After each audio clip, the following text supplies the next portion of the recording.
Ya, itu dia sedikit hiburan kami telah bawakan pada base kita semua. Seperti mati lampu. Seperti mati lampu ni bahaya juga. Terutamanya kalau lampu kenderaan kita ni yang mati. Boleh menyebabkan kemalangan.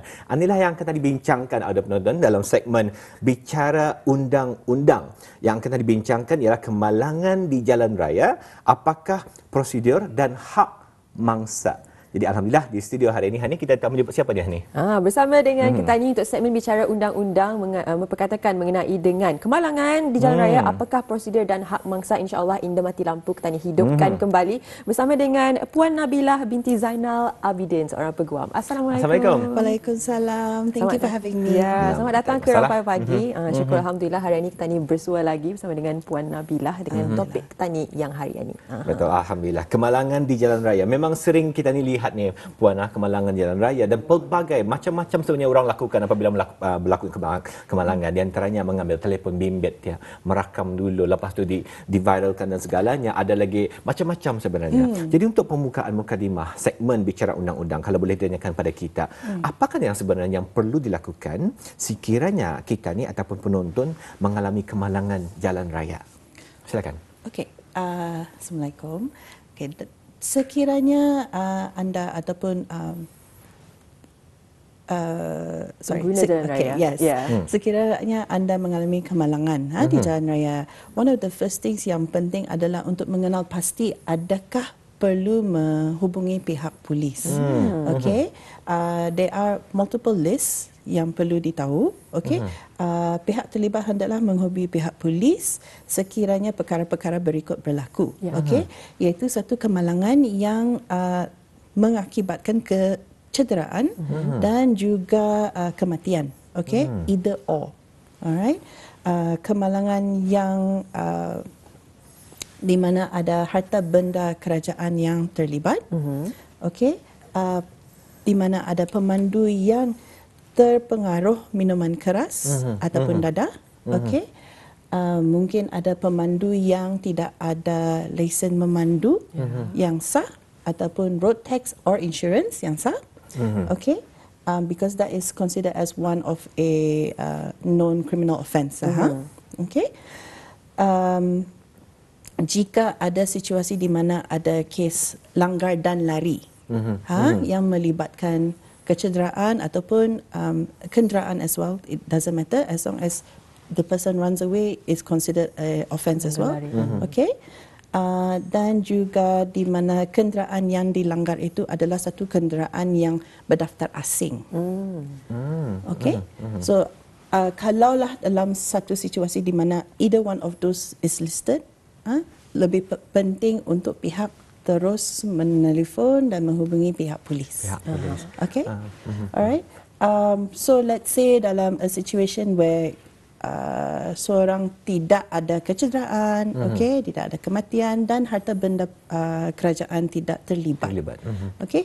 Jadi Auda tidak perlu menghubungi polis, Auda cuma perlu menghubungi insurans Auda. Okay. Usually kalau menghubungi insurans Auda, there are about 4 langkah yang perlu anda tahu. Okay.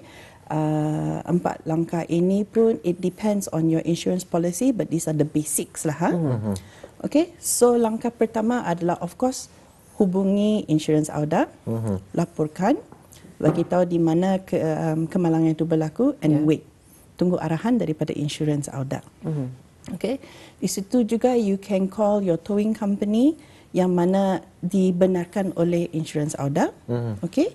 Langkah kedua adalah untuk menukar butiran sama pihak kedua yang melanggar anda. Jadi that would include nombor telefon, nombor penuh, nombor kad pengenalan dan juga butir-butiran insurans mereka. Okey. Yang ketiga adalah untuk mengambil gambar accident itu, kemalangan. So make sure masa mengambil gambar, ambil gambar kereta dan pastikan juga di gambar itu ada gambar registration number kereta bis kita sama juga dengan pihak kedua. So nanti kalau membuat laporan, it gives them a better idea of what happened. Dan langkah keempat adalah untuk pergi to your insurance company. Di sana they usually have a report center. Di sanalah kita mereportkan accident kita. Just to give them a full story. Alright, one of the most important thing, satu yang paling penting dalam situasi ini, walau bagaimanapun kecil kemalangan itu, kerosakannya, it is mustahak untuk Auda membuat laporan kepada insurans Auda. Okey, dalam tempoh 24 jam 24 jam. ataupun kalau insurans mengatakan you can do it tomorrow, then do it tomorrow. Okey. It's very important disebabkan yang paling dikhawatirin adalah takut pihak sebelah ataupun Auda ingin menuntut untuk ganti rugi, pihak insurans ada hak untuk menolak tuntutan Auda disebabkan gagal membuat laporan dalam masa yang diberi itu. Dan lazimnya adalah selama 24 jam. Yes. Macam. Kalau boleh ditanyakan Puan, kalau berlakunya kemalangan jalan raya, melibatkan kenderaan dan sebagainya, apa yang patut dibuat selain daripada menghubungi pihak insurans dan polis jika terkandung di dalam perkara-perkara yang Puan sebutkan tadi? Adakah kereta tu patut dipindahkan ke tempat lain ataupun dibiarkan dulu di sana sehingga pihak insurans menelefon dan mengesahkan boleh dipindahkan kereta, atau macam mana ni Puan? Okey, yang paling penting adalah untuk melihat adakah kereta itu kirakan memblok jalan raya juga, because safety comes first. Yes. Okay, so the first thing you do is memang mesti lihat dulu adakah penumpang kita, kalau ada penumpang ataupun the person that is driving ada kecederaan atau tidak. That's one of the main things as well. Kalau tiada kecederaan, first thing you do, check everything, call insurance, bagi tahu kepada insurance kereta saya tengah mempampankan jalan raya. Jadi insurance dari sana akan nasihatkan, okay, maybe you take gambar dulu secepat mungkin, lepas tu pindahkan. Jadi kalau sekiranya kereta tersebut, kemalangan tersebut mengacau laluan lalu lintas di jalan raya, jadi tidak perlu menghubungi pihak polis kerana pihak insurans boleh handle dan juga melakukan sesuatu yang sepatutnya. Atau kalau tidak ada anything yang tersenarai awal-awal itulah. Tadi salah satu yang disenaraikan ialah mempunyai kecederaan. Kalau boleh diperjelaskan lagi, kecederaan dari segi macam mana ni Puan? Mungkin kecederaan ni kalau lukanya mungkin luka tercalar sedikit sahaja, adakah itu dikira kecederaan juga ataupun mesti at a certain degree of kecederaan barangkali ni Puan? Sebenarnya kecederaan luka pun is still considered as kecederaan, because nanti in the end you do want to claim for ganti rugi atau pampasan. Jadi it still consider, sebab nanti apa akan terjadi kalau polis masuk campur, polis pun akan not in a sense to tell you, but advise you please go to the hospital. Dari sana hospital pun akan melihat dan akan membuat laporan apakah kecederaannya. It will also follow dengan laporan polis. Jadi it is still considered lah. Baik. Jadi tadi Puan juga ada mengatakan setelah berhubung dengan pihak polis atau menerusi apa yang telah pun disenaraikan sebentar tadi, ataupun dan juga setelah menghubungi pihak insurans, ada beberapa perkara yang boleh dituntut. Jadi apa sebenarnya perkara yang boleh dituntut oleh mangsa mangsa kemalangan tersebut dan juga mungkin yang menyebabkan kemalangan tersebut? Okey. Jadi itu semua tergantung kepada kerosakan dan kecederaan lah of each accident. Okay, let's say untuk mangsa dahulu. Okay, bagi untuk mangsa ada dua jenis ganti rugi yang boleh dituntut. Okay, iaitu ganti rugi khas dan juga ganti rugi am. Alright, ganti rugi khas adalah untuk segala perbelanjaan yang sudah dibelanja, iaitu let's say you want to repair for your car, repairing kereta, perbelanjaan perubatan, perbelanjaan excess, because obviously kalau nanti claim insurance, excess pun ada keluar duit excess. You can claim daripada pihak yang melanggar. Okay, termasuk juga kalau ada kehilangan kegunaan kereta. Usually some people, they don't have an extra car, maybe they have to rent a car. You can also claim for that. Dan juga kehilangan atau kekurangan gaji. Let's say disebabkan accident ini, yang mangsa itu tidak dapat kerja sebulan, terpaksa bertahan di hospital. Some companies, they allow it, medical leave. Ada companies yang tidak memberi tempoh masa medical leave yang panjang. Jadi kalau ada kekurangan, if you can prove it, you can also claim for that. Okay, those are for ganti rugi khas. Whereas untuk ganti rugi am ini termasuk kalau kecederaan, kesakitan, for kesakitan and also perbelanjaan yang dianggarkan akan datang pada masa depan. So let's say perawatan, perbelanjaan perawatan that you need in the future. Okay, atau melihatlah how bad your injuries are. Okay, kehilangan kenikmatan hidup. Let's say the injuries are very bad. Dulu mungkin si mangsa ini dapat main bola Jogging. sepak, things like that, boleh Yeah. jogging. Selepas si accident, kakinya Tak dapat, tersingkat kah or something, you can't do it. So you can claim for those kind of things. And also for the kecederaan. So kecederaan yang dialami itu akan ditafsirkan dengan anugerah-anugerah yang diberi oleh kes mahkamah-mahkamah sebelum ini. Okay, but untuk segala tuntutan-tuntutan ini is very important untuk Auda tahu kalau mau membuat tuntutan untuk ganti rugi, you have to prove it with segala dokumentasi yang tentulah. Jadi kalau untuk kecederaan seperti saya cakap, polis akan mengarah mangsa pergi ke hospital untuk membuat laporan medical perubatan. So dari sana pihak akan melihat okey ada luka, ada mungkin patah kaki, patah tangan or jari, you can claim for those as long as it's all written down lah. Okay. Macam mana pula halnya dengan kecederaan? Mungkin kalau kita melihat dari segi kesihatan mentalnya puan, emosi, mungkin selepas berlakunya kemalangan tersebut, pemanduan ini menjadi trauma, takutkan ke keraja, ini dapat ke keraja lagi memandu dan berani. Jadi adakah itu termasuk juga dari segi impak apabila kita berbincangkan mengenai dengan kecederaan tadi, atau macam mana ni puan? Yes, memang something like that will get involved as well. Saya faham kadang-kadang ada situasi di mana si mangsa itu jadi trauma lah. You cannot get into a car, you don't want to go to work, I don't want to see people. Yes. Jadi yang penting juga, as I mentioned before, you need a report. So usually kalau mereka pergi ke hospital pun, hospital akan check accident emergency dan akan refer mereka kepada department yang tertentu. So let's say you believe that I have a trauma from this.